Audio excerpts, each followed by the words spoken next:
Dios les bendiga, hermanos. Vamos a estudiar un poco de la palabra de Dios. El estudio, el mensaje es un mensaje ya conocido por cada uno de nosotros. Pero, sin lugar a dudas, siempre la palabra de Dios nos alimenta, aún aunque ya la conozcamos, nos ayuda para recordar momentos en el cual, si es que acaso se nos olvida algún asunto de la palabra de Dios, nos ayuda a recordar. Más que recordar, nos motiva para seguir adelante en el camino del Señor. Es un versículo, hermanos, muy conocido, en el cual cada uno de nosotros ya de memoria no lo sabemos. Es Juan 3:16, de seguro lo adivinarán. La palabra de Dios dice: porque de tal manera amó Dios al mundo, que ha dado a su Hijo unigénito, para que todo aquel que en él cree no se pierda, mas tenga vida eterna. Como introducción, hermanos, se dice que ha sido llamado el título Evangelio en síntesis.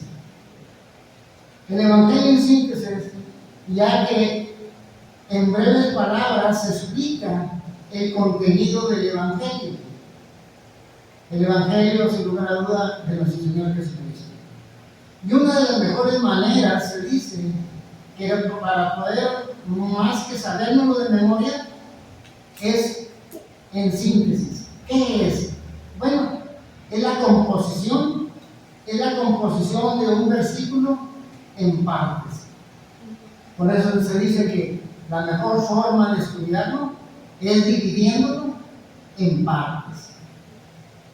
Y es más bien así en partes, porque va viendo uno parte por parte hasta completar el versículo. Y empieza diciendo: para toda la palabra de Dios siempre tiene un plan. En el mensaje, todos nuestros hermanos, la palabra de Dios tiene un mensaje. Y sin lugar a duda, a hoy no se va a hacer la excepción. También hay un plan para cada uno de nosotros. Dios, ese es el plan que tiene para el hombre. Y dice: porque de tal manera amó Dios. ¿Sí? Si checan ustedes, porque de tal manera amó Dios. Es interesante, hermanos, es interesante notar que este texto no habla de la ira, ni tampoco habla de la justicia, ni severidad de Dios. Nada de eso. Sino habla simple y sencillamente de su gran amor. Muchos temen a Dios pensando que es un ser que está siempre enojado, siempre preparado para castigar. Mas sin embargo, la gran verdad es que de lo que más habla la Biblia desde todos los tiempos es sobre el amor de Dios. Dios siempre manifestó su amor, siempre. Aquí el asunto es: el hombre es el que no ha sabido comprenderlo ni entenderlo. Por eso dice allá en Primera de Juan, capítulo 3,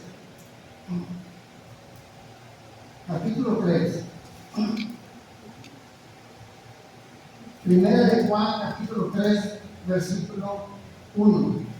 Mirad cuál amor nos ha dado el Padre, para que seamos llamados hijos de Dios. Fíjense el tipo de palabras en la cual representamos cada uno de nosotros. Hijos de Dios. Así lo mencionó. Y si nosotros no consideramos esas palabras de parte de Dios, a nadie dijo hijo de Dios. A la humanidad completa, a toda la humanidad. Pero ¿quién ha considerado su mensaje? Ese es el asunto. También allá en Primera de Juan, capítulo 4, Primera de Juan, capítulo 4, 9 dice: en esto se mostró el amor de Dios para con cada uno de nosotros, en que Dios envió a su Hijo unigénito para que vivamos por Él. Y luego, hermanos, surge una pregunta. Vimos la primera parte y en la segunda parte hay una pregunta a esta lectura. Dice, ¿pero a quién? ¿Pero a quiénes amó Dios? Y si pegamos nosotros la parte del contexto, la otra parte a la primera, la segunda parte dice, ¿a quiénes amó Dios? Al mundo. Porque de tal manera amó Dios, y luego termina al mundo. Ahí está. No a un grupo seleccionado, si ustedes notan. No a cierta nación, o raza, o personas con un ámbito social. No a la gente culta, sino al mundo entero. Al mundo entero. En el amor de Dios, hermanos, no hay favoritismos, porque Dios no hizo eso. Dios ama al bueno como al malo, al rico como al pobre, al intelectual como al ignorante. Dios no hace ningún tipo de distinción de personas. Dios vino y amó al mundo. Ese es el amor que manifestó. Desafortunadamente, las distinciones las hace el ser humano para nosotros mismos. Realmente el amor que muestra Dios precisamente es eso, que nosotros desmenucemos bien el versículo para ver realmente si se compara el amor del hombre al amor de Dios. Debemos nosotros de captar todo el amor que Dios ha expresado para con nosotros. Desafortunadamente el hombre ha corrompido, ha distorsionado ese amor, o a lo mejor ni siquiera lo ha tomado en cuenta, ¿verdad? Porque el amor de Dios es grande para todos. Por esta razón, hermanos, en Primera de Juan,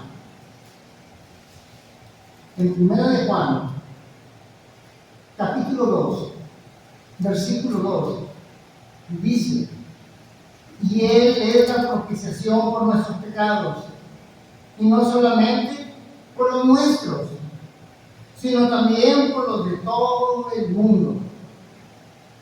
Y luego viene y también refuerza 1 de Timoteo, capítulo 2, versículo 4. Dice, el cual Dios quiere que todos los hombres sean salvos y vengan al conocimiento de la verdad. Ahí está. Entonces, Dios quiere que la verdad sea para todos, no es para unos cuantos. El asunto es que no todo el hombre va a aceptar la voluntad que Dios tiene preparado para nosotros. Esa es la única diferencia. Y surge nuevamente, hermanos, otra pregunta. De esta parte que vimos, viene y surge otra pregunta. La pregunta que surge es, ¿cómo se demostró el amor de Dios? Bueno, si leemos la primera y la segunda y la tercera parte, la juntamos y nos dice, porque de tal manera amó Dios al mundo. Y luego la pregunta es, ¿cómo se demostró el amor de Dios? Que ha dado a su Hijo unigénito. Ahí está. Es interesante, hermanos, notar que fue a su Hijo a quien Dios dio. Y fíjense, no notamos que Dios dio, a pesar de que tiene ángeles que le sirven, no mandó un ángel, no mandó un profeta, sino mandó a su Hijo eterno de su gran amor. Lo mandó a él. Allá en el libro de Hebreos, hermanos, en el libro de Hebreos, capítulo 10, versículos 5 y 7, se menciona la forma como el Señor se ofreció para descender al mundo y hacer la voluntad de Dios. Allí en Hebreos 10, 5, 7 dice: sacrificio y ofrenda no quisiste, mas me preparaste cuerpo, holocaustos y expiaciones por el pecado ya no te agradaron. Y entonces dije: he aquí que vengo, oh Dios, para hacer tu voluntad. El Hijo de Dios vino a hacer la voluntad de Dios que le había encomendado. Nunca se negó, aceptó ese gran compromiso y esa responsabilidad que Dios tenía preparado para él. En Gálatas, hermanos,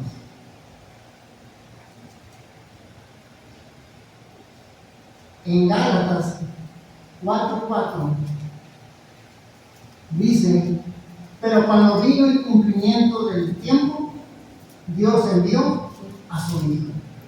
Todavía no era tiempo, pero dice, en su momento fue enviado.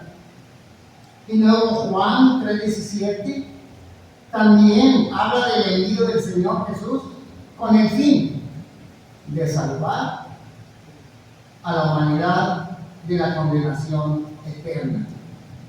Y dice Juan 3:17: porque no envió Dios a su Hijo al mundo para condenar al mundo, sino para que el mundo sea salvo por él.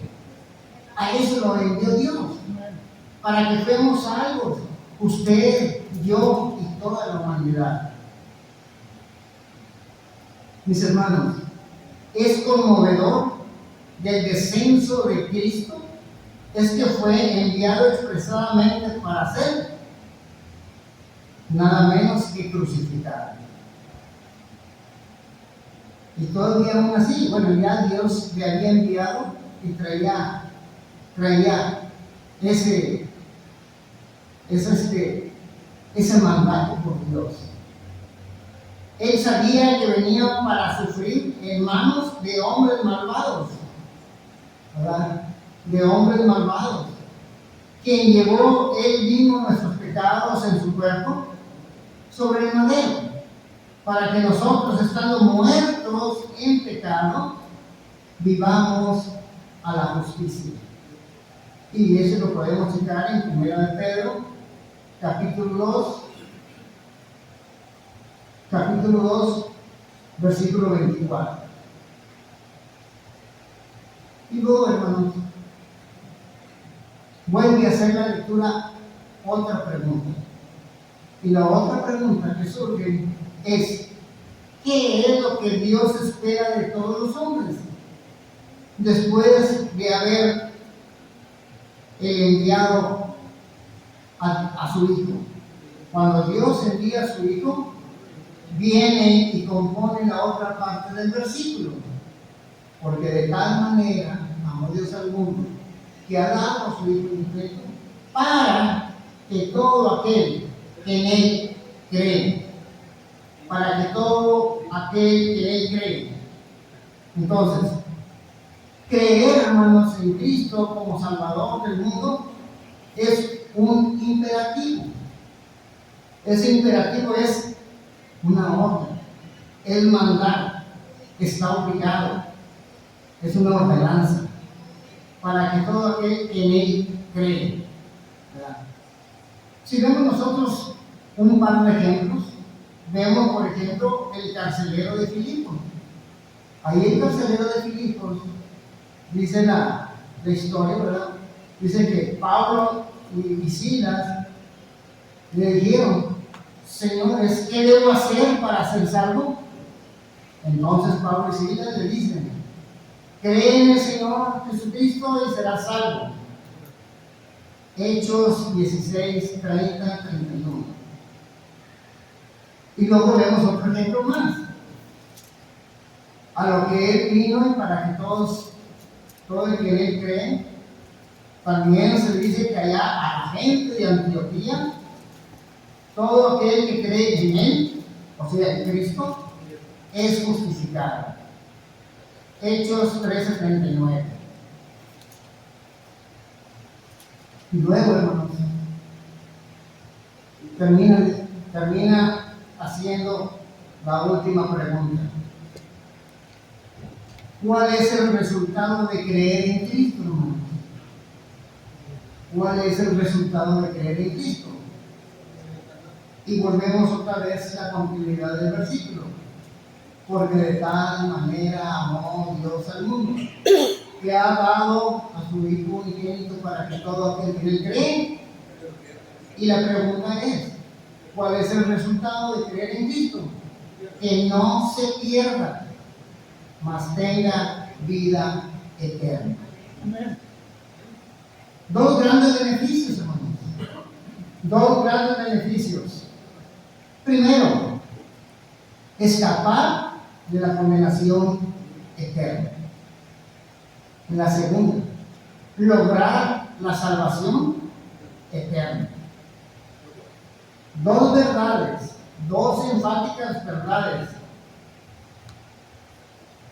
de las cuales habla la palabra de Dios. Eterna condenación y eterna salvación. ¿Verdad? El gozo de esta adquisición se expresa en el texto de Lucas 10:20. Pero no os regocijáis de que los espíritus se sujeten, sino más bien regocijaos de que vuestros nombres estén escritos en los cielos. ¿Verdad? Cuando habla con los discípulos y hace, cuando les habla a ellos, venían contentos y venían platicando que ya habían quitado espíritus, esto y lo otro. Dice, no se alegren de eso, más bien alégrense por los que vayan a estar escritos en el cielo.